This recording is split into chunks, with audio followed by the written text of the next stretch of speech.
I can't hear no music.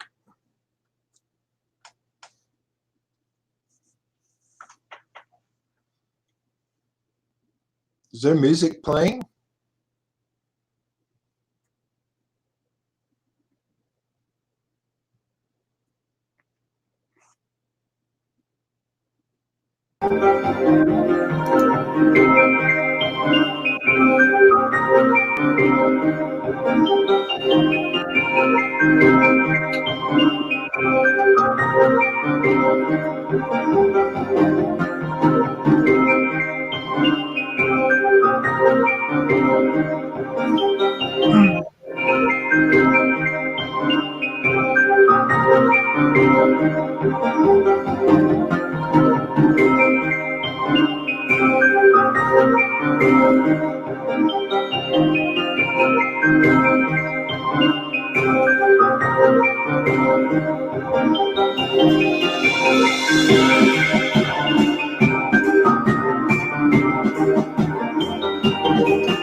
Hello there, and welcome to our little Sunday afternoon experiment. So Patrick, as you know, has been doing this show with all you folks for a few weeks, a couple of months now, and I had the idea to break it up, and maybe every Sunday, at least for a while, we're going to explore some things that we don't normally talk about. I don't think I'm going to get into religion or anything, and plan is each week to do a different subject, hopefully something you're all interested in. And if anybody has any ideas for a future Sunday show, I definitely would like to hear about it. So today I want to hear your ghost stories, or anything having to do with the paranormal or synchronicities. And so I don't have a lot of ghost stories myself. I have a couple if it gets to that, but mostly I want to hear what any of you folks have to say, even if we've heard the story before. I know we've heard a couple of them. So getting into the ghost thing, I saw that I see that 42% of Americans believe in the existence of ghosts. Now that poll is from 2013, and personally I think there's probably more than that. And I think our fascination with the idea of ghosts and spirits and anything paranormal, I think it's based on our desire to know if there's life after death. Because basically, if a ghost exists, then we may exist after we die. And I think that's the whole fascination we have with ghosts. I see Susie's on, and I know Susie has a great story, and I'd love to hear it. So, Susie, come aboard. Hi, Uncle Joe. Hi, Suze. I actually have 3 different stories I could share, so you're going to get 3. some. Well, then there's 2 I've never heard. Yeah. Well, I'll start. Is it okay if I do 3, or I'm blogging? I'd like to hear them all. All right. Well, my next door neighbor, Shelley Freeman, who everybody knows, Bob's wife, her mom died it was probably 15 years ago. And Shelley has no experience with paranormal experiences, nothing like that. So Shelley's sitting on her toilet in her house during the day, and she looks out towards her dining room. Her mom had passed away like the month before. Her mom is in the dining room standing up with light all around her. And Shelley looked over, and she looks and she says, "What?" She gets up, she goes over, she goes, "Mom, what are you doing here?" And her mom reaches out to hug her, and Shelley backed up because she was so scared. And her mom says, "Don't worry, it's not your time to go yet." That was it. Wow. That she was wide awake, nothing, no dreaming, no. Yeah, I think it was just her mom letting her know that she was okay. So, Wow. and she's never. Well, when Bob died, she had a little bit of experience when Bob was ready to, when he was just at his last breath. He had lost his mom when he was 11 years old, so he always kind of ached for not having his mom. So the last minute of his life, his daughter was standing there holding his hand, and he looked up to the ceiling and he said, "Mom," and died, which I think was kind of interesting, just She like was that. coming for him. But he was kind of out of it. But that was his last words. She was coming for him. I read a whole book written by a nurse about that sort of thing, what people experience when they're dying, and how common it is that relatives will come into the room, deceased relatives, and that's actually a very common thing. And other people will see them in the room. Yeah. Okay, so I have a story about Larry. This is kind of interesting. In 1994, he hit a palm tree on Mango Avenue in his truck. He hit it straight on. He passed out in his truck. He has high blood pressure. And the paramedics came, and the accident report had him dead on arrival, DOA. There was one paramedic that rode with him to Kaiser Hospital, and he had punctured his aorta in his heart. And the paramedic somehow kept him alive. They transferred him over to Loma Linda Hospital Trauma Unit, and the paramedic rode with him the whole way. When they got there, Dr. Hill, who did the first heart transplants on the babies, was the surgeon on task. So he and another doctor had opened the side, what they call a life-saving cut, like from the middle of your belly all the way to your back to get to your heart, and broke open his ribs. Well, Larry remembers floating up on the ceiling and looking down at these doctors. He was obviously unconscious, but he says, I'm up in the corner of the room, and I'm looking down on him. And one of the doctors says, "Shall we get a plastic surgeon to do his cut on his head?" He had a cut here. And the other doctor said, "No, don't bother, because he's not going to make it anyway." At that point, Larry says, "Bullshit, I am going to make it." And he felt himself wish down into his body and sat straight up on that table, just straight up. And the doctors were like, "What?" And the next day, that doctor came in, and he said, "Something strange happened in the room the other day." Larry says, "I know, I sat straight up." He says, "You guys were talking about getting a plastic surgeon for my head." And the doctor said, "There is no way that you could have heard that, because you were totally unconscious and out of it." So I thought that was pretty interesting. That's very classic, almost a classic near-death experience. And I've read about a lot of those, and it's really, really cool to hear it from somebody other than from a book. Yeah, it was a classic kind of thing. And when he went back to the fire station after he had healed, that paramedic thought he was seeing a ghost because he really thought he died. Wow. People think Larry's dead because of that How experience. old was Larry, how old was Larry when that happened? About 44, maybe. Oh, so it wasn't all that long ago. No, well, he's 60. He's 70 now, so it was 1994 when that happened. Yeah, but a lot of people talk about those experiences when they were kids, and then you always kind of got to shrug your shoulders over that because kids imagine a lot of things. It actually, I think, put him into post-traumatic stress going through that experience, and it took him a long time to come out of it. He's okay now, but that experience was really difficult on him. He didn't see any light. It was just a weird thing, and it took him a long time to reconcile with that.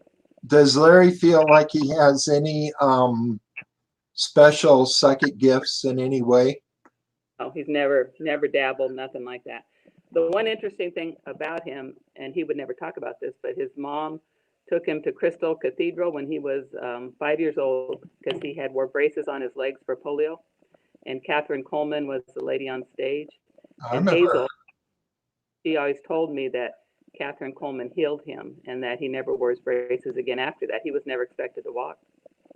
So that's kind of interesting that she laid hands on him and healed him. And it That was the only lasted. he's ever had. I said she healed him, so he's probably never going to die because he's had lots of weird. Wow. Yeah, I remember her. She's kind of crazy. She's kind of spooky looking. Back in the 60s. I think my dad went to see her one time, and she had asked for the man with arthritis to come up on stage, and my mom was trying to push him to go up there, and he wouldn't go. Ah, damn. Could have too. Could have changed everything. Could have. Okay, so my last story is my own personal experience. The other ones were just third-party stories, but Hazel was Larry's mother, and after Grandma Isabel died, she became kind of like my substitute grandmother, I would say. She was a little petite Irish woman with a really witty sense of humor. She was mostly house-ridden towards the end of her life, so when I would go up to see Larry, because he lived with her at the time taking care of her, she'd say, come on in here and lay across my bed and talk to me, because she'd get lonely. So I would go in and lay across the bed, and we'd talk about all kinds of stuff. And we'd oftentimes talked about was there life after death and what happens to you when you die. And I kind of joked with her, and I said, well, when you get up there, Hazel, go find my Grandma Isabel, and you guys have a poker game or do some slot machines together, because she always liked that. But she was just curious about it. She was always a Christian woman, and I think that she believed there was life after death. But, you get to the age when you know it's imminent, your death is imminent, you wonder about that. So we did have a lot of those conversations. So she died March 5th, and this was like the third week in March. I was cooking, making roast beef for secretary's luncheon at school, and my thermostat, my oven went out. So I called Larry. I said, can I come up and use your oven? He says, yeah, come on up. So Hazel had been gone about 3 weeks, and I have my whole life I have had no desire to communicate with ghosts. I have not drawing them in. I don't meditate about it. I always have a firm belief that there is life after death. I just feel that way, but I've never had any inclination towards it. So it wasn't as if I was asking this to happen to me. So I'm in her kitchen, and she was very fastidious when she was alive. She kept things very clean. And I'm making pulling this out of the oven, and something dropped on her oven, which was immaculate. And I bent down to clean it. And at the time I said, oh, Hazel wouldn't like this oven to be like this. I need to clean this. And I turned back around, and she was floating about 3 feet above the ground in her kitchen. And she looked like herself. She'd get this impish smile, like something was funny, and that was the look on her face. She was very clearly her, nothing weird about that, except that she was floating up above 3 feet off the ground. And she looked at me, and telepathically, you hear about telepathic communication, where I don't hear her, but it went from her head to my head. It was like, bam. And she just said, I'm happy you're working in my kitchen. I'm glad you're working in my kitchen. And she had that shitty little smile. And I yelled for Larry, who was in the TV room, and I said, come here, hurry. And he ran into the kitchen didn't know what happened. And he said, "What's wrong with you? You're shaking and you're pale white." And I go, "Your mom's right there." He says, "What?" I go, "No, she's right there. She's standing right there." And you could And we still started, see her at I could that still point? see her. So yeah, she stayed a while. And then as we turned, she kind of followed us down the hallway a little bit. And I said, "She's still here." And then she just kind of evaporated. But I always thought if anybody visited me from the other side, they'd give me some words of wisdom or some jewel to hang on to, or and it isn't like that. It's like I know why she came to me. She wanted me to know that there is life after death, because we had discussed it so many times, and that was her sole purpose for coming back. And she didn't have to say that, Wow. just her appearance. And I've never had another experience like that. Now, when you But it saw was her, did she look younger than she had when she died? no, She no. looked She looked older? about like she looked happy and she looked relaxed and calm, but not younger. She looked about like she did when she died. She And was was she she always, solid? yeah, she was solid. She was solid. You She couldn't see wasn't, what was behind her. no, Wow. mm-mm, no, Interesting. she was solid. It was very interesting and very surprising because like I said, I wasn't asking for that. I wasn't even thinking for that. I was just in there trying to get a job done, and then bam, there she was. It was just like Well, bam. what a gift. Because now you So know what you know. You know what you saw. It's not your intuition or a that's story. that's You exactly saw how I what you feel about that. saw. So I feel like she gave me And a gift, you get to and carry that with you. I absolutely know there's something after we go. It's not over yet.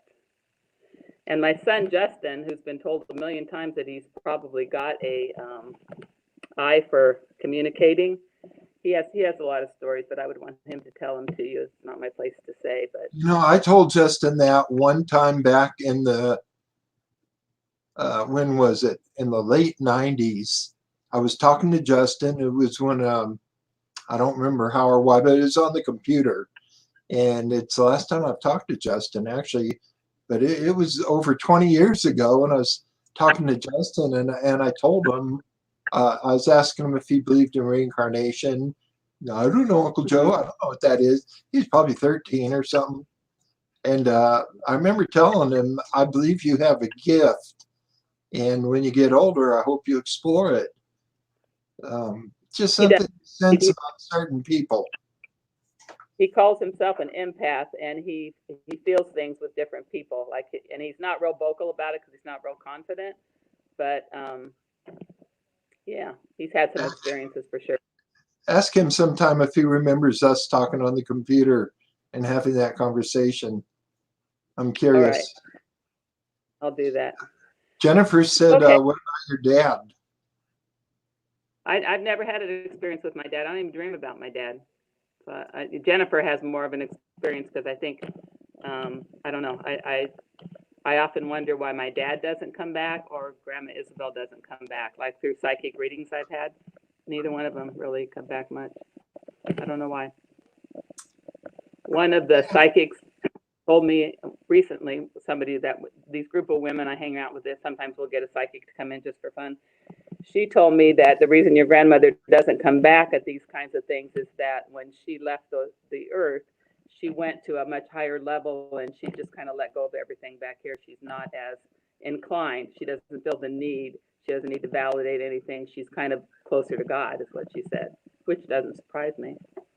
I don't know, but I know Janice has had some experience. I like to watch a lot of near-death experiences on YouTube.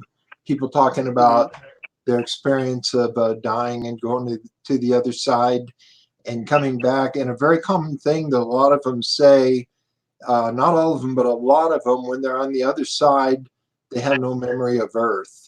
They kind of know who they are and who they were, but it's like it all just starts fading out really quick. It's not important at all to them. I don't think it is. I think our life is just a little bleep on the radar. I don't think it's big deal to us and our human minds and our limited consciousness, but I don't think in the big scale of things it's that big of a deal. Us living here, we're here to learn something or other or to do something or other, but I don't know that it's a huge consequence. Although I'd like to think my life was important, but in the big scale, I don't know. Well, Okay, I know leaving the, when go ahead. I was going to say, when I try to imagine what a higher plane or a astral world could look like, the best my mind can do is like maybe something 3 times prettier than Earth, 2, 3 times prettier. And then you hear people coming back from the other side saying it was 1,000,000 times more beautiful than anything you can imagine.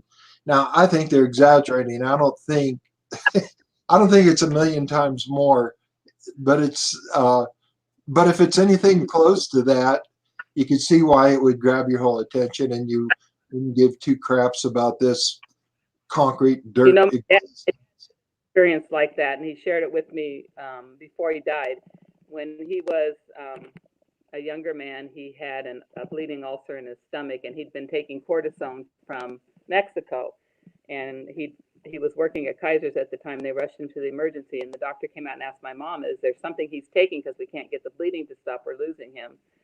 And she told him that he was taking this cortisone from Mexico, and they were able to stop the bleeding. But my dad said to me, "Don't ever be afraid of dying." He said, "When that happened to me, I was walking through a field of daisies with the most beautiful, vibrant colors you'd ever experienced." And he said it was a very peaceful place, and I didn't really want to come back. So he said, "Don't ever be afraid of dying." I remember him telling me that story. I don't know. Beautiful story. I do believe. Okay, I'm gonna let Sis come on. She's waiting in the Okay, wings. thanks a lot, Susie.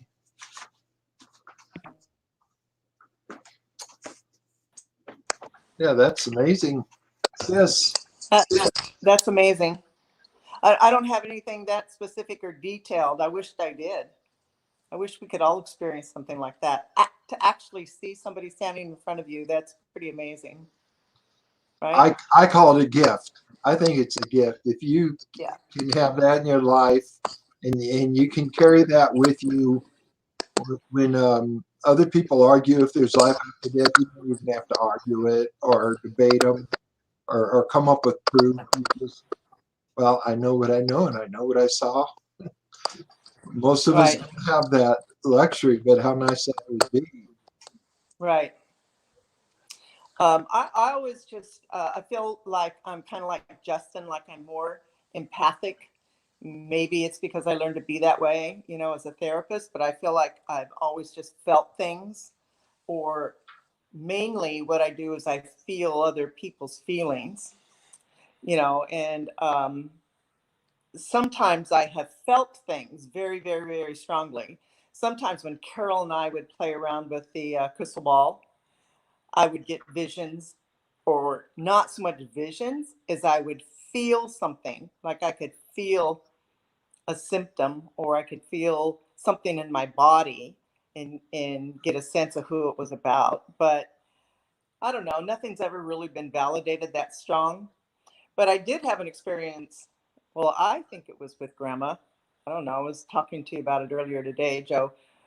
After grandma died, before grandma died, she was always checking in with Terry, and Tara was very close to her and Right. wondering about Tara. And when she died, and Terry, I see you're on deck, so maybe you can help me with the timeline of this, because I probably called you to tell you. But all I remember is maybe it was a year later on her anniversary of her death.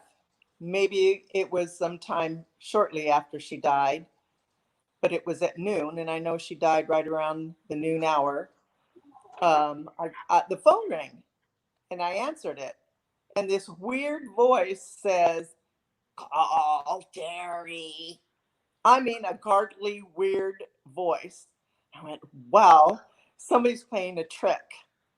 And I think I called you, Joe. I called Carol, and nobody to this day has owned up to ever calling me and saying that. So if it was you, if anybody's out there and you called me, but I've never heard to this day. And Terry, I probably called and told you about it. So I remember that day.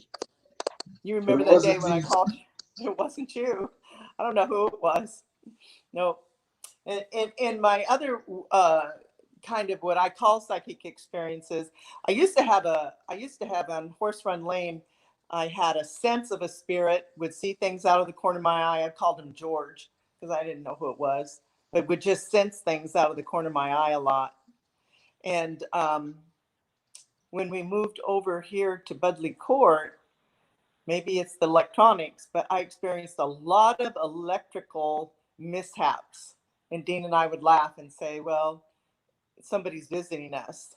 Like having the TV clicker over on the bed, not even next to us, and having the TV go on in the middle of the night and wake up with the TV on. I mean, those can be electronic mishaps. I guarantee, you know, I acknowledge that, but it's just happened. You know, lights going on their own, the TV going on, the phone call. Seems like somebody is trying to contact me through electronics. I don't know. Well, I yeah, just- there's five main things that science attributes to people experiencing ghosts, and electromagnetic fields is one of them because they can cause strange sensations, but it could be that the presence of spirits is causing the interruption in the electromagnetic fields. It may not be the fields are causing what you're feeling. It could be the spirits are causing the disruption in the electromagnetic fields. Oh, not that You, they. you know something about this, or what do you think about this?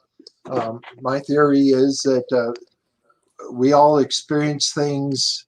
A lot of things we'll experience is according to our strength, according to our senses and our stronger senses. Now, you're a very visual person and intuitive person, so I would think a visual person would probably be more prone to see. An intuitive person would be more prone to feel the presence. Maybe a hearing person, like a musician, would hear things if that's a part of you. More auditory, right, right, right.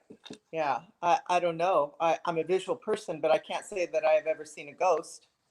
Have I you ever can't say seen I've seen. auras? Yes, I was going to say that. I have seen auras around people. I have.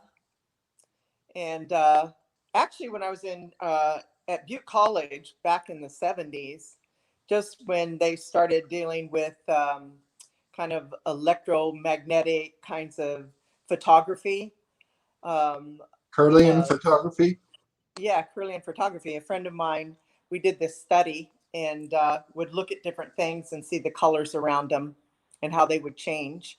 You know, we'd take our picture and smoke a cigarette and see it go from, you know, ugly red, yellow, you know, and then be meditating and watch it move to blue.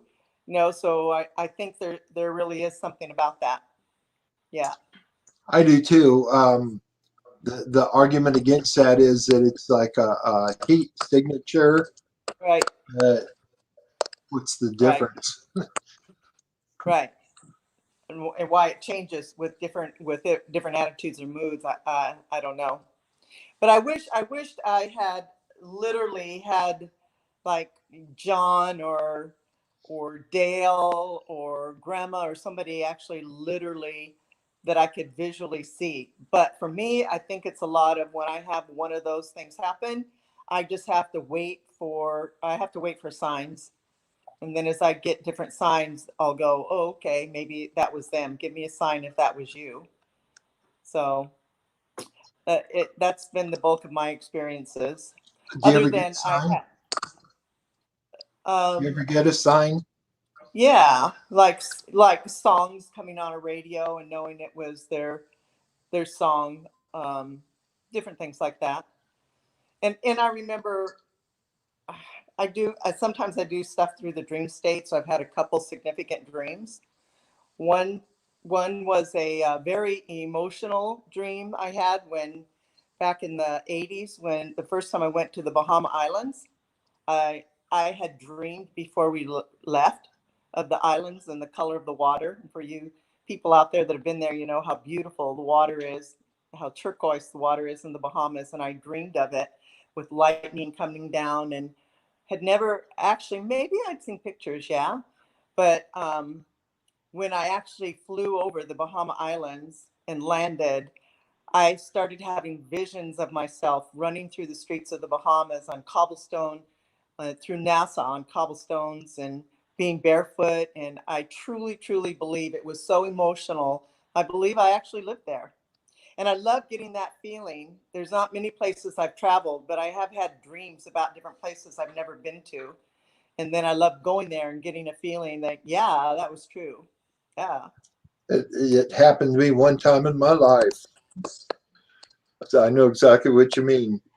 What was your story? It's not a story, but just that feeling that you've been there. That was Tombstone, Arizona. Yes, yes. I know that I spent time in Tombstone, Arizona.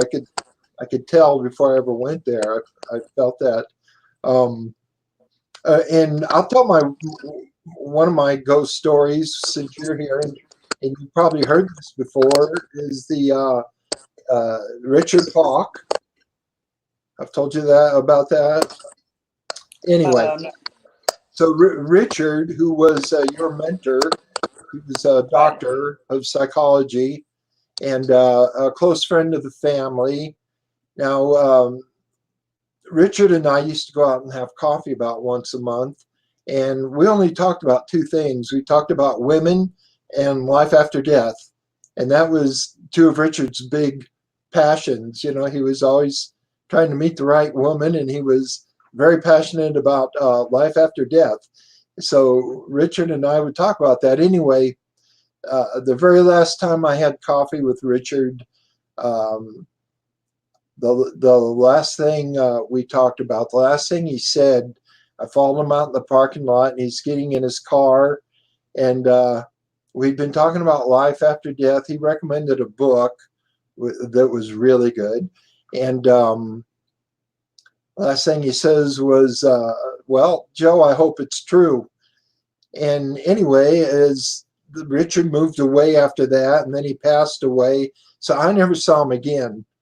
Now, fast forward a few years, and I bought my first house back in the around 2000, 1999, 2000.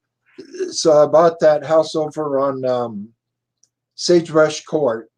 And then our high school friend Leslie came down to visit from Oregon. And she was over at that house. And Leslie, which I didn't know, claims to be very psychic and very intuitive to spirits. Anyway, we're just talking, and all of a sudden she got quiet, and she said, you know, you got somebody in your hallway. And I said, really? She said, yeah. And she got up and she walked up and down my little hallway there, and she said, his name's Richard, and he wants me to tell you something. I said, what's what? She said, what the last thing you talked about when he saw you, he wants me to tell you it's true. I lost your volume. I see your mouth moving, but I can't. You muted me. I didn't. Patrick did. Oh, Patrick muted me. He's okay. Sitting back there messing around with things. My producer must have muted you. Yes, I wish Folk would have come back to me, Richard Folk. But anyway, Cindy said she saw a ghost at my house one time. Come on, Cindy, I want to hear the story. Is Cindy on? In the chat. Cindy, I think Terry wanted to come up too. Okay.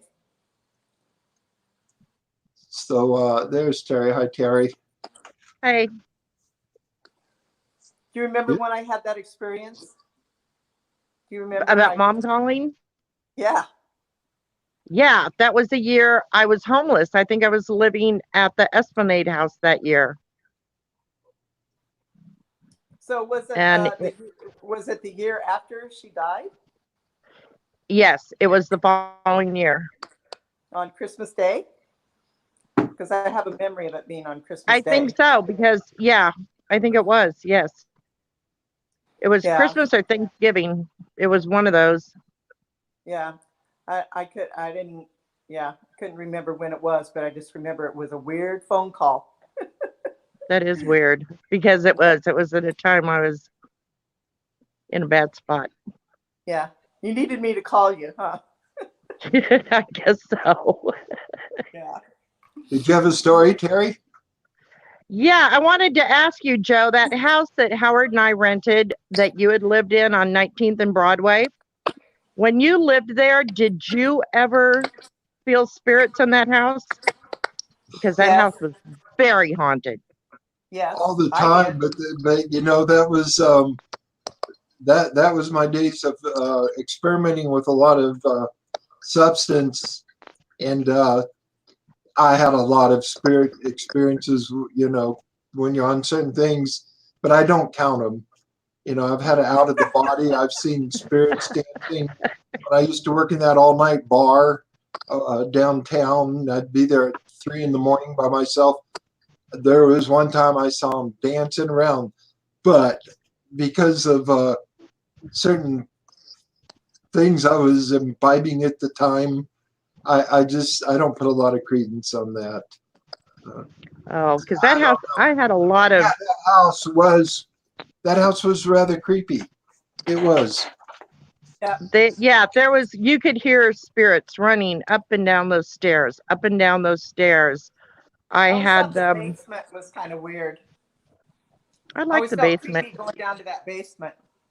Oh, I never felt it down there, but in that hallway, on that stairway, and they would imitate. Chris was an infant, and there was a time he wasn't even there. He was like, I think at mom's house, and they would imitate voices. They'd imitate the baby crying. They would imitate Howard calling my name, and he wouldn't even be there.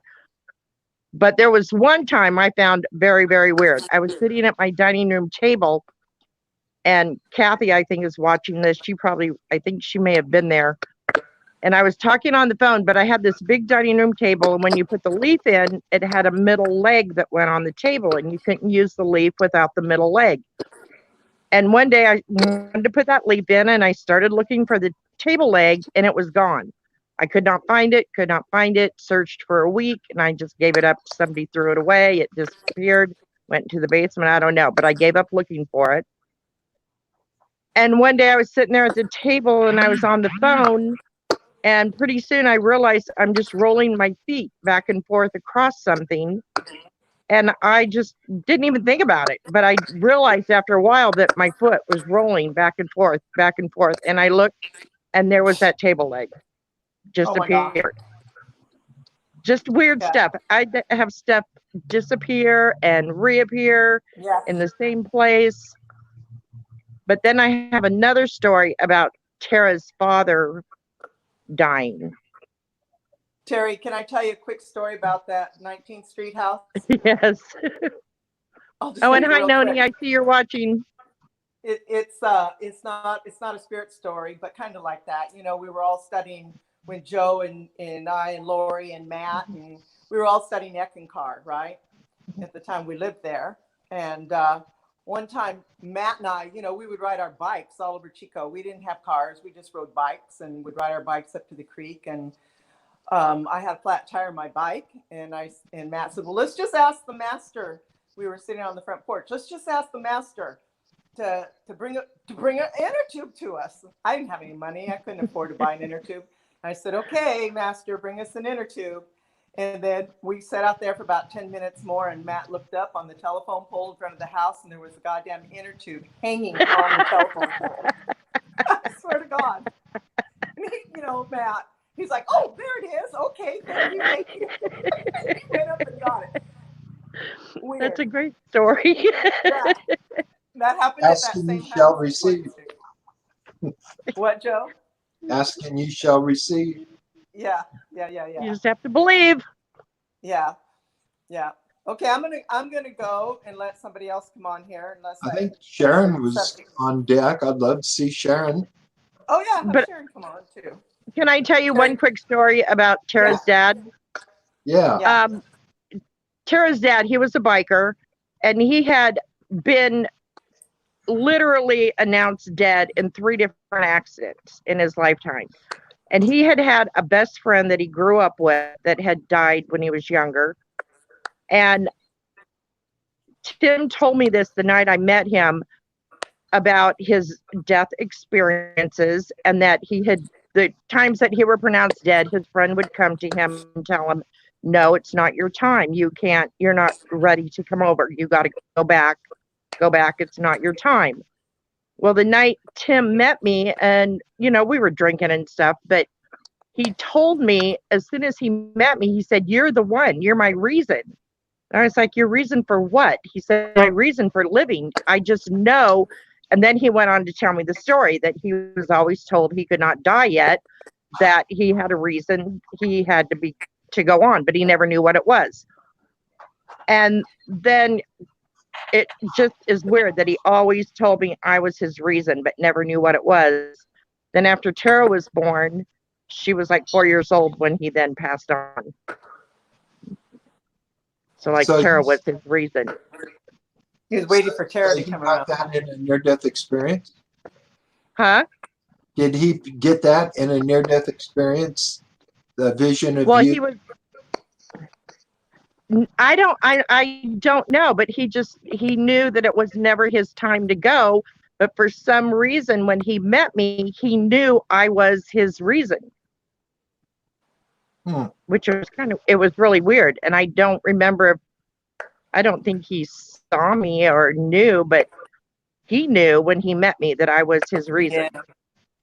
And then it's just, I always thought, I thought, oh yeah, whatever. But then after Tara was born, she was so little when he finally did pass on. I had a committee in a dream one night.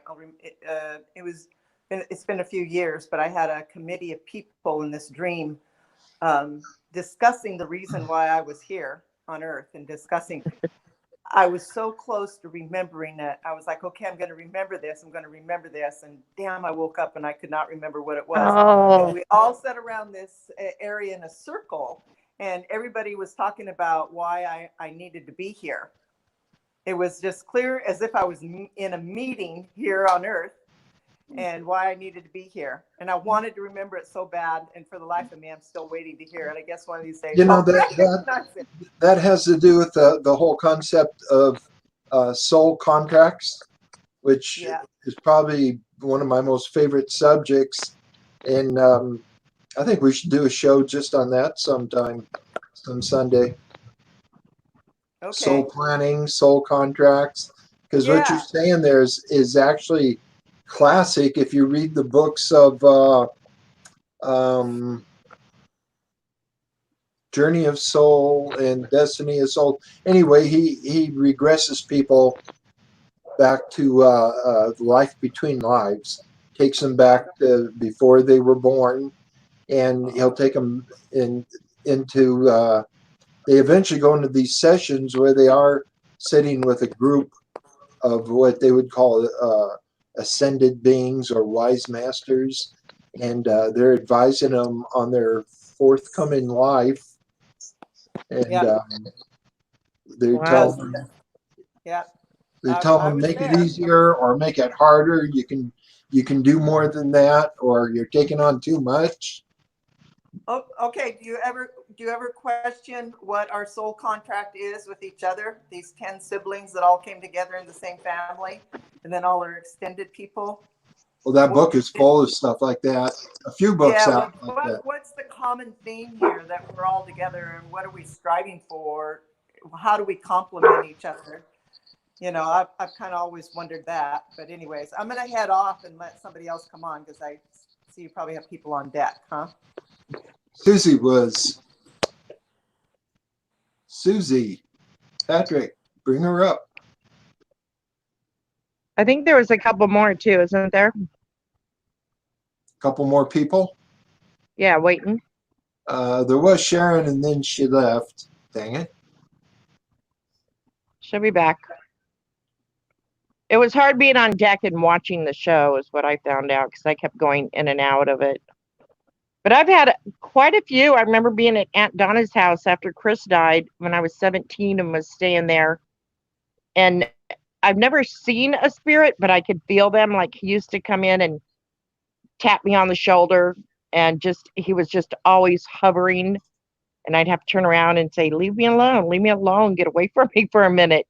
But I knew it was him, but he was somebody, he just kept fucking with me all the time. So I feel them, but I don't see them. I have never seen or had anybody ever appear to me. No, I never have. I had after Dale Barker died. Dale was a atheist, and so Dale and I used to have a lot of discussions about life after death, and I tried to make my case as to why I thought it was a very strong possibility, and Dale he refused to believe, one of these ultra left-wing progressive atheists.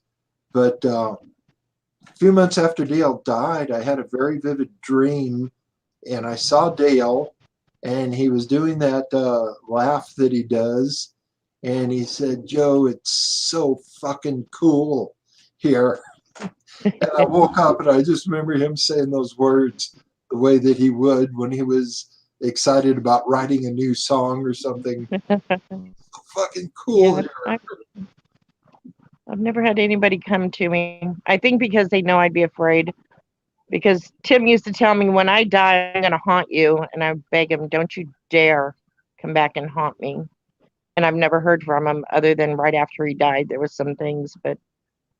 Well, yeah, they would respect that. I would think that they would know what you can handle and what you can't handle. Maybe although when I had my mall in a crowded mall, tell them to appear to you in a crowded mall.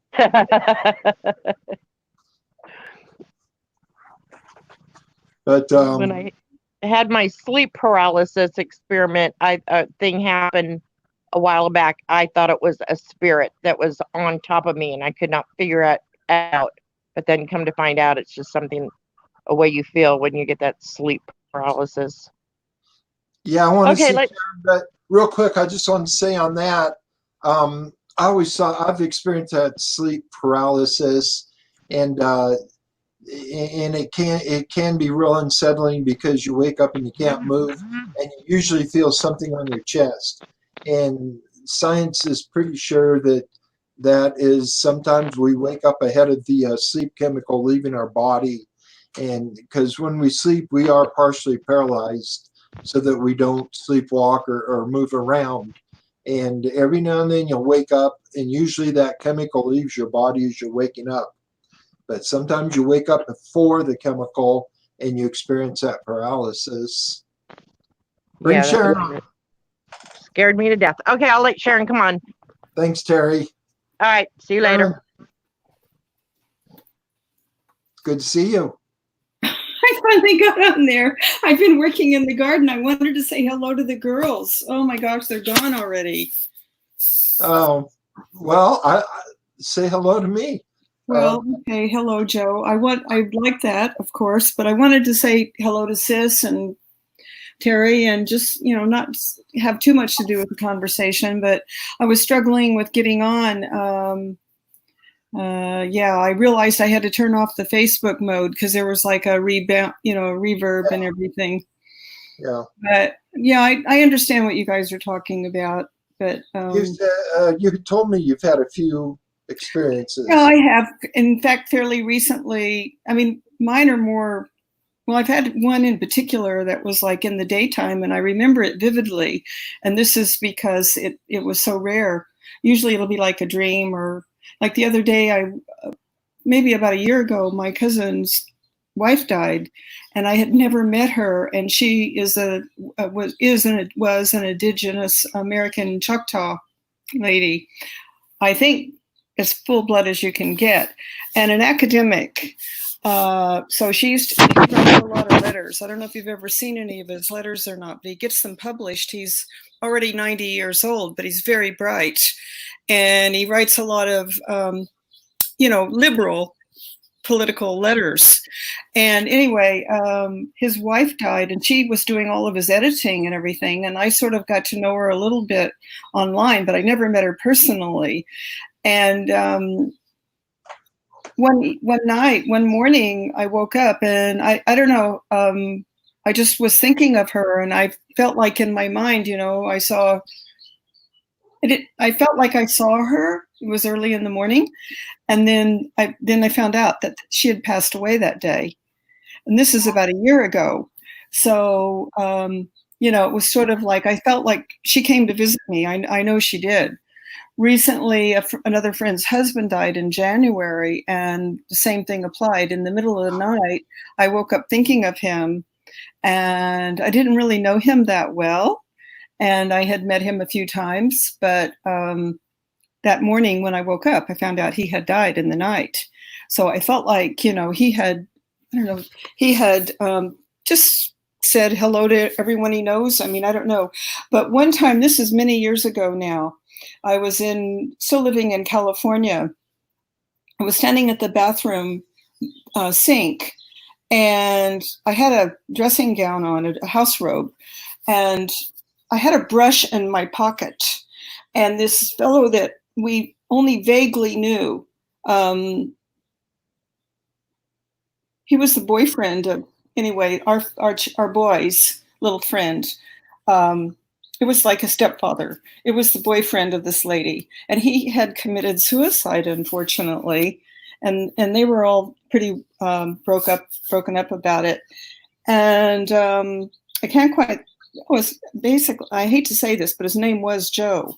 Anyway, so then my friend Bob Vickers, whom you may actually have some recollection of, because he used to work down at Louis Market in Muscoy when we were kids.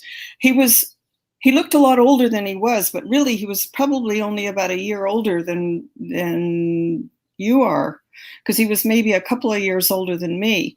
And he was tall, and he had black hair, and he was a really good looking kid.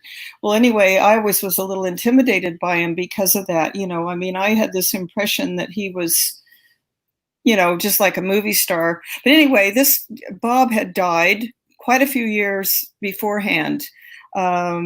I think in some kind of like a drunken car accident thing. But in any case, I think it was a one-car accident. Well, when I'm standing at the bathroom there with robe on, I was thinking of those two guys. And one never would have ever even known the other. And as I was standing there, then I saw them, in my mind, I saw these two guys together, both young, fairly young men, very good looking guys. And the hairbrush in my robe moved sideways in my pocket. It was like, I thought, oh, that would be Bobby pulling that brush, teasing me, because it was in my pocket, and this brush moved. That's it. That's. But a lot of other times when, a little bit less incidental than that, more just, more spiritual. But that's the one physical thing that I know for sure happened. It wasn't me pulling the brush. No explanation. Mm-mm. It's like my son Brady. One time when he was 14, he was home by himself, and he had this globe, big globe that I'd given him. Oops, I lost everybody here. Just a second. What's going on? I'll get it. Anyway, I have no visual. Patrick, take over for a second. Let me get this back. Shoot. Why does my screen just go blank? I don't know. Try unplugging your computer or your thing again. I see you. I see you. I Just. can see you. I know I can't see nothing. That's okay. I can see you, Joe. Joe, just keep going with the show. You don't need to see yourself. All right. Hi, I sis. see you, Joe. Hi, Sharon. I wanted to come on, Sharon. Look at the three of us together after all these years. Believe it. You girls talk amongst yourself while I figure out what I'm doing. So great. I did think Sharon, that- do you remember, Joe will remember if you don't, the girls that lived on the street, on Washington Street, Dolly and Kathy? Oh, yes, I remember them. Remember them? Yes. I think I must have been about 11 or 12 years old. And I remember feeling all of a sudden being really afraid that I was having, and I may have talked to you about it. So I wanted to ask you while you were on here, because I told you a lot of things when I was 12 years old. Absolutely. Things that will go with me to the grave, sis. I remember feeling like I had these psychic experiences, and I would think about something, and then it would like I would notice that it was true. Okay, I got it. It was just I don't know. I remember it fleeting, nothing specific, but I do remember talking. I was very afraid, and I was at Dolly's house one time, and I was very upset, and their mother talked to me, and they said, you know, don't be afraid of that. It's very common for 12-year-old girls to have psychic experiences. But I've always remembered that. Do you remember anything about that? Well, I don't remember that in particular, but I do know that what's interesting about that is around that age, boys tend to sleepwalk. Have you ever heard of that or known about that, or maybe in your work That experienced kids that? tend to sleepwalk at that age? Yeah, they do a lot of boys do a lot of sleepwalking. So that sounds like maybe a possibility. But what I remember about that house that they lived in was their grandfather, Fred Hubbard was his name. I And remember. one time we were sleeping over there in that front bedroom of theirs, and it had like a window box in it. And I'm not sure if you were there, but you probably were, because I'm not sure if I was staying. Yeah, we would have been staying the night over there, sleeping on the floor. Because I was thinking maybe it was when the other little granddaughters lived there. One granddaughter's name was Ruthie, and I think it was Ruthie. Yeah, that's right, Ruthie and Sandy. And I can't remember their surname. So, but I'm pretty sure this is later on when Dolly and Kathy were living there, because I'm pretty sure you were there. And we looked over, it was we were getting a little bit of Thule fog. And we were looking over right across the street to your house. And it was as if this ghost-like figure was ascending. You had like a flower box there in front of your room, which your dad had closed in that porch, Right, with your bedroom. And it looked as if this ghost-like thing was ascending the stairs or ascending that area there. I've never forgotten that, because we all really felt that, I mean, maybe we were making this up in our 12-year-old minds or 13-year-old minds, right. but we all really felt that we were seeing a ghost. Yeah, You know? we probably did a lot of ghost stories at that age. Probably what was freaking me out, Yeah. maybe. Yeah, I remember Probably. that. But I don't have a lot of respect for that woman that you're referring to. I don't like saying it, but I will.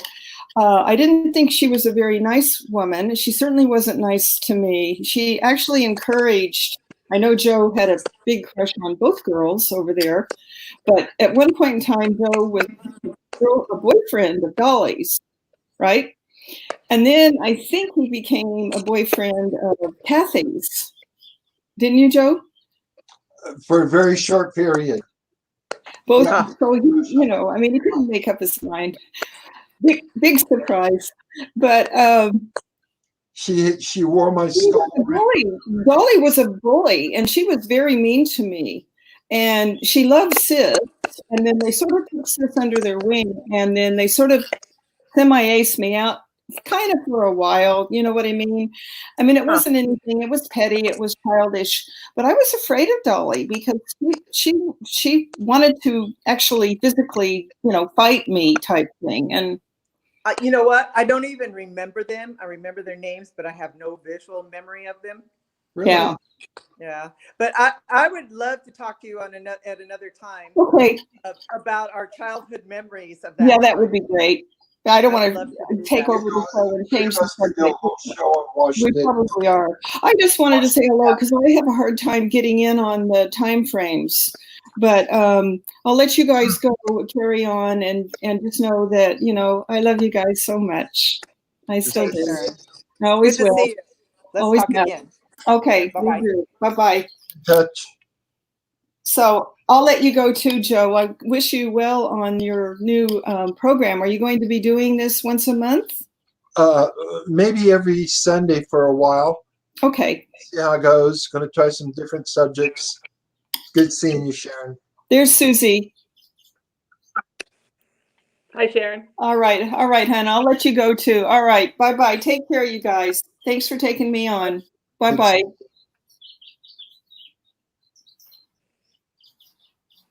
You have to go away. There it is. Clicking. Some was clicking and the audio was all messed up for a while on my end.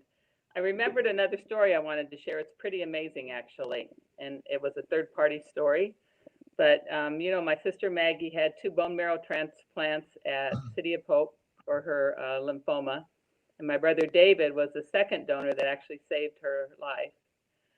My uncle Bud, my dad's brother, lived up in Crestline. And when he passed away, I helped clean out his house.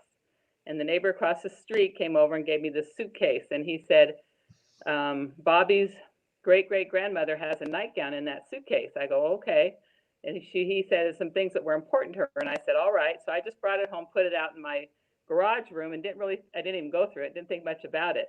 But when I did go through it, there was this nightgown was a high-necked muslin, long sleeve nightgown with a note pinned to it. And on the note, it said, this nightgown belonged to Ashna Parrott Thompson, who died in Trinidad, Colorado in 1857. So I was kind of taken aback by that. So I started doing ancestry. It was over Thanksgiving weekend. And I traced back, it took me 4 days, but she was a full-blooded Cherokee Indian who was married to a white man, and her father was a medicine man in the Cherokee tribe. That's where the Parrott came through. It was the Parrott tribes of the Cherokees. Anyway, when we went through that suitcase, there was a really old embroidered bird, really delicately done, but you could tell it was really old. And David wanted it. And so he had it in his room and in my house when he was visiting with me, and he had went over to donate his plasma for Maggie's bone marrow. And if you know my brother David, he's strong as an ox. He doesn't stop. He doesn't let anything get him down. He came back from that bone marrow transplant that night to my house, and he was totally exhausted, like wiped out, laying on my couch. I said, why don't you just go to bed? He went to bed about 6 o'clock at night, and I was and got up and I went to work the next day, and I was at a late meeting at school that night for financial aid. He calls me on the phone. He said, Susie, you know your house is haunted. I said, I know, there's all kinds of spirits in there. He said, no, really. He said, last night when I went to sleep, he said, all night long, this Indian woman sang to me and chanted to me all night long. He said, I woke up this morning and I've never felt so good in my entire life. And Wow. that parrot, he swears That's from that David. parrot him to that Indian woman, and Maggie keeps the parrot now. She won't let it go.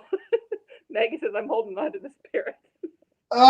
So that was an interesting story, but her background, I think she actually walked on the Trail of Tears out of back east, that lady, and very interesting background, but that's not the time to talk about this. But anyway, that was David's story, and it struck me that might have happened to him.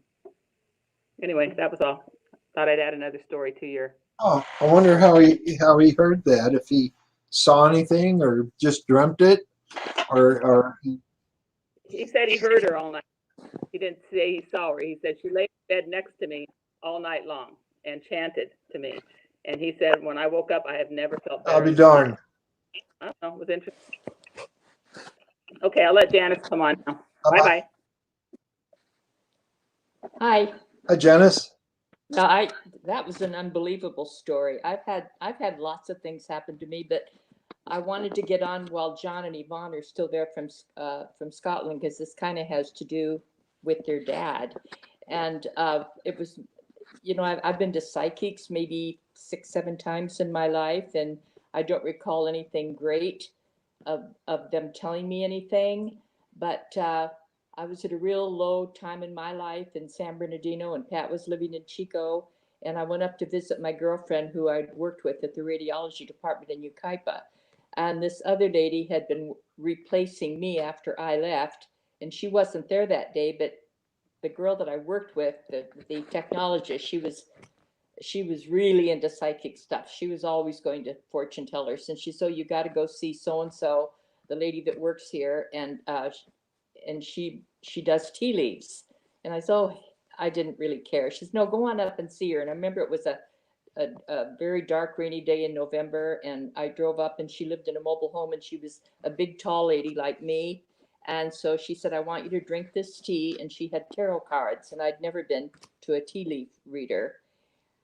And when she got, at that time, that previous September, a girl at work had said, would you like to go to work in Saudi Arabia? And I said, heck yeah, I have nothing to lose. My life is going nowhere. So I said yes, and kind of forgot about it. And we sent our list into, we had this fill out a form and apply for it in Nashville, Tennessee. So that was September. Then in November, I went to the lady, and after I got through reading drinking the tea, it was just a clump of tea in one corner of the cup. And she's also using tarot cards. And I said, well, what do you see? And she just smiled. She says, oh my gosh. She said, this is a 4-leaf clover. She said, I don't know what's happening, but she said, you have one heck of a life ahead of you. She said, number one, go home and get rid of everything you have and buy a set of luggage, because you're going to travel around the world. I see you flying over oceans. You're going to meet your future husband. He's from Northern Europe. He has 2 children.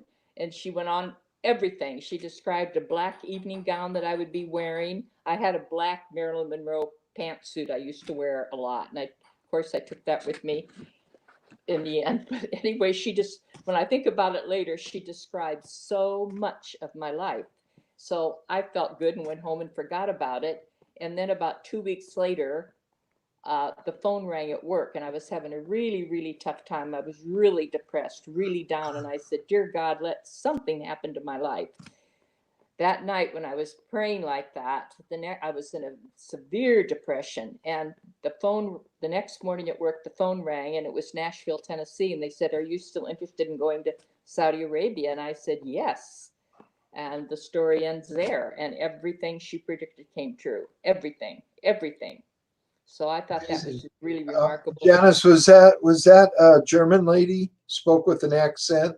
No, that was I think her name was, I want to say Kuhlman. By the way, I went to Catherine Kuhlman also and saw her. Yeah, there was a German lady in Yucaipa. I remember. I know everybody went to her. They parked school. the car to wait to get into her house, and she lived on a hill You had there. to pull up about 4 in the morning, and Yes, then this just is- sit there all day and wait your turn. No, it wasn't her. This was another lady that lived in a mobile home park, and oh my God, she just predicted my whole life. And it's funny because that's something we could all learn to do. I mean, you say you study tarot cards and tea leaves, and then I remember Mom telling me, did Mom ever talk to you about seeing a tea leaf reader in Denver? When No. we moved to Denver, she was so happy that first year, the 2 years we lived there. But a neighbor lady took her. They used to have tea leaf readers in tea rooms in the big department stores, and the neighbor took her down and had her tea leaves read, and she came home laughing. She said, well, that was really a joke. She said, that woman told me that we would be moving soon, a long way away, and I'd be having more children. And she said, I laughed at that one. Well, a year later, within a year, Mom was moved to California and had 3 more babies. So that's things like that.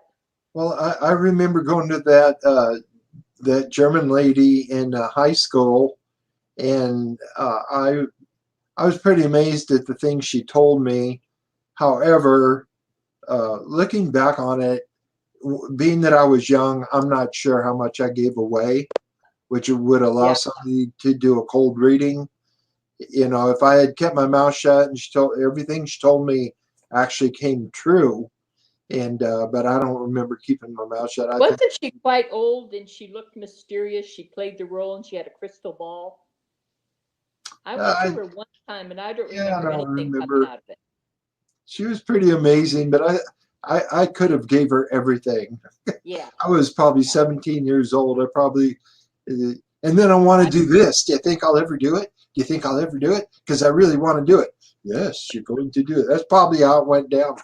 I don't remember. Yeah, I don't remember. But I heard a lot of things but about I remember everyone going up there and sitting in their I heard cars. movie stars went to She her. must have made a hauling on that because even back then we paid like $20 or $30 to see her.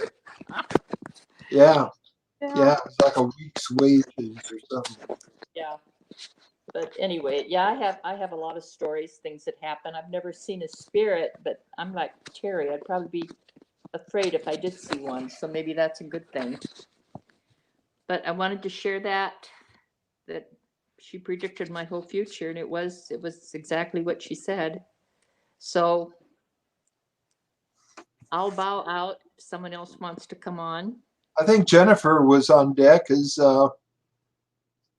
Mr. Producer. Is Jennifer still there? No?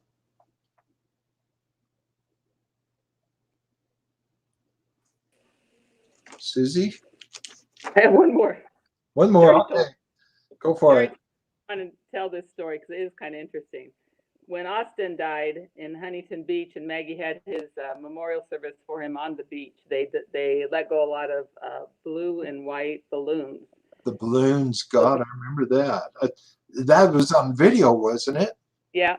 And there was one balloon that kind of broke away from the other ones, and it was kind of off in the distance. We have pictures of this blue balloon kind of off in the distance. When Maggie, Ashley, me, Cindy, I don't know who all went. We went down to Puerto Vallarta, and we were coming in from the pool, and we were walking into this lobby, and there was this blue balloon bobbing about a helium balloon about 3 feet off the ground. And we looked at each other and we go, oh, look, Austin's with us. And we're going, ha, ha, ha. We get on the elevator to go up to the 3rd floor. And I said, if that blue balloon goes down that hallway and goes up to the 3rd floor, I said, you know, that's Austin. Well, when we got up to that 3rd floor, I swear to God to you, that one single blue balloon had went down that hallway, kind of followed us around for a while. We have video of it.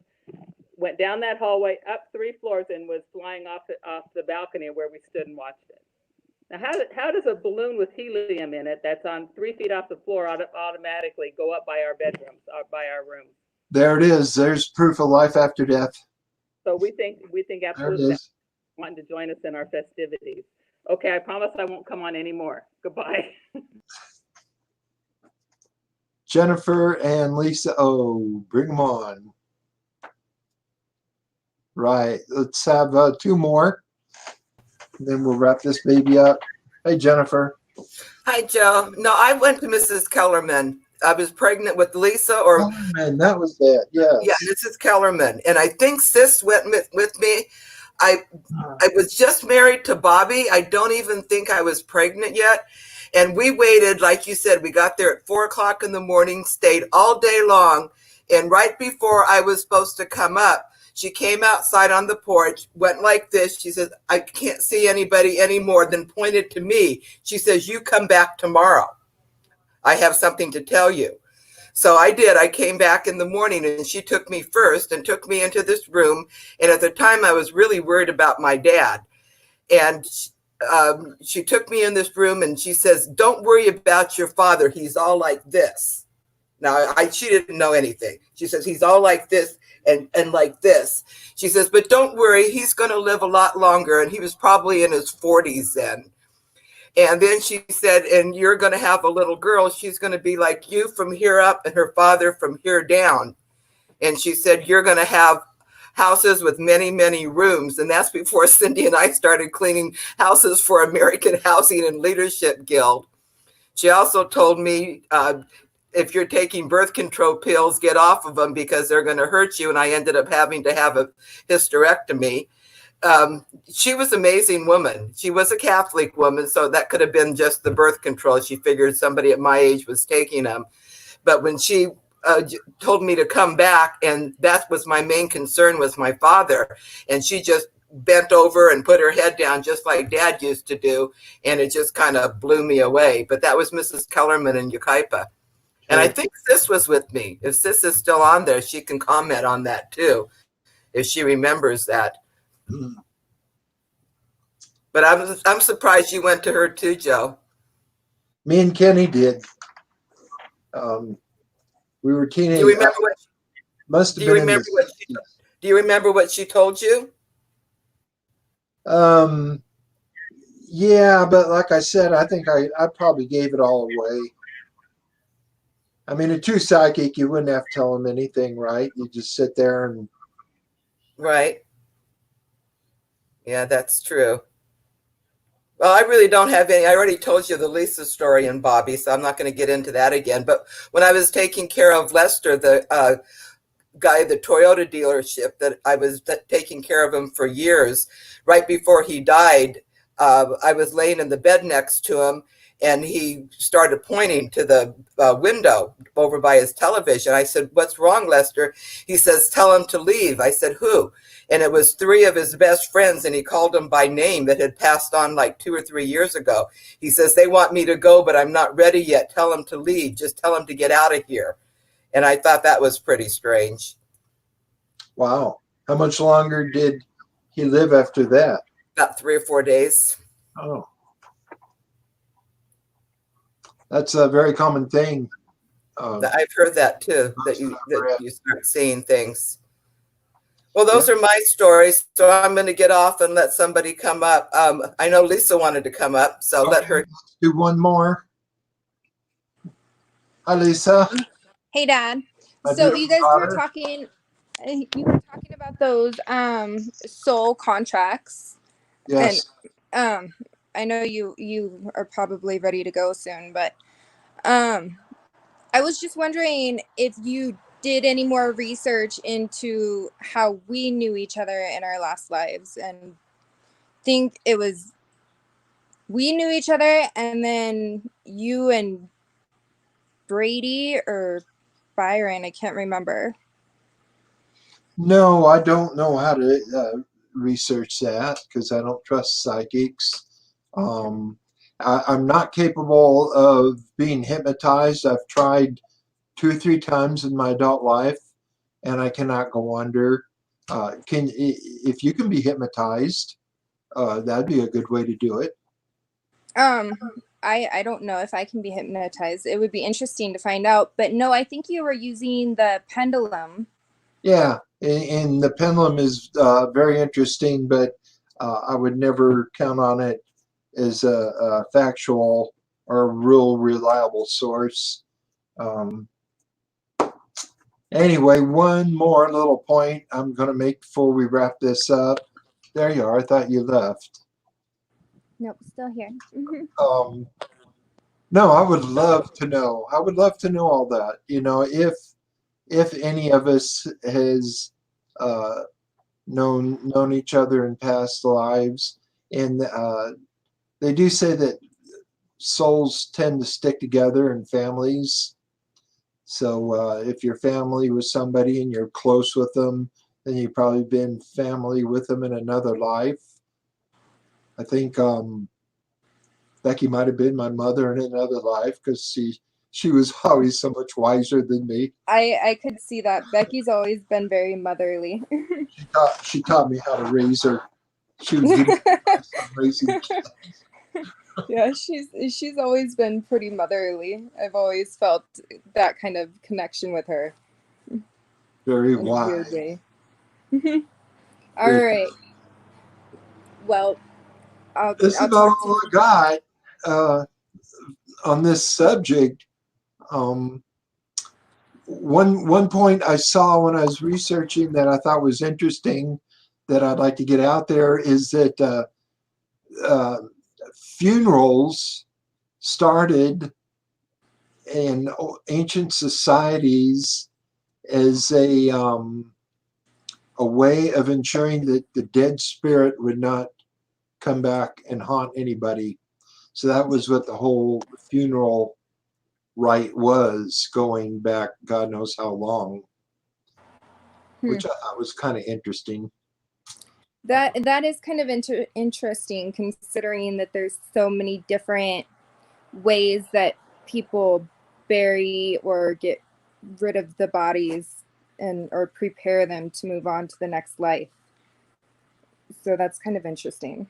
Yeah, every society has some kind of a funeral, but you know, when I was in Nepal, they have this ritual where and I watched it. When you're ready to die, you go down to the river, and it's this whole thing, and then you die. It's literally like the day you're gonna die, and then they take your body and wash it in the river. They And shrink it, don't they? no, they take it and wash it in the river, and they wrap a white sheet around you, and then they take you to like this stone, and then they burn your body. But what was cool was every time they were getting ready to burn a body and light it on fire, all the monkeys would come up on the ledge and sit there and watch. Yeah, it was pretty interesting. That was a common thing. It still happens. I watched it. I smelled like a barbecue. My hair smelled so bad. The smoke is just flying in your face and it sticks to you. But Is Nepal part of Tibet? there's Tibetan monks, Tibetan Buddhist in Nepal. I think it's very close. Okay, I didn't know if it was in Tibet or next to Tibet. No, I think they're pretty close. I think they share the same mountain. I don't know. Same mountain, My right? geography is bad. Mine too. Yeah. All right. Well, I'm gonna go. I don't even know if New Jersey is above New York or below it. That's how bad mine is. Anyway. Is it a state? It's a state. I have no idea. I've never been back east in that. It's all a mystery to me. I knew it all in 5th grade, and then I've kind of forgotten it all. Yeah, that's okay. I won't say anything about the East Coast, but yeah, I'll hold those remarks. So you're not missing much. Bye. See you, Lisa. So I think that's pretty good for today, and I would really like to do this again, different subject, and to remind you that this show is brought to you by Green Bicycles, our producer, and our provider, Green Bicycles, to make your garden big, make everything big. So last thing I want to say is if anybody has any good ideas that they would find interesting that we can get together and talk about on a Sunday afternoon, I've got a couple. We'll probably be doing them, and but mostly it's not about just about me. It's about what you guys would like to get together and talk about, and let me know, and I'll do a little research, and we'll put it out here. And I think anything other than politics, I'm so burned out on politics. I don't even like to talk politics anymore. I'm just going to vote in November and see what happens. Anyway, Patrick, are you there? Come on down. Yes, sir. We're here. We're alive and kicking. You ready to wrap this up? I'm ready to wrap it up. No, I think, you know what? It was a really good show. I think there was a lot of interest. The numbers are really high. And no, great show, Uncle Joe. Good job. And we'll definitely do it again. I appreciate everybody that helped me out. And again, so I will see you all later.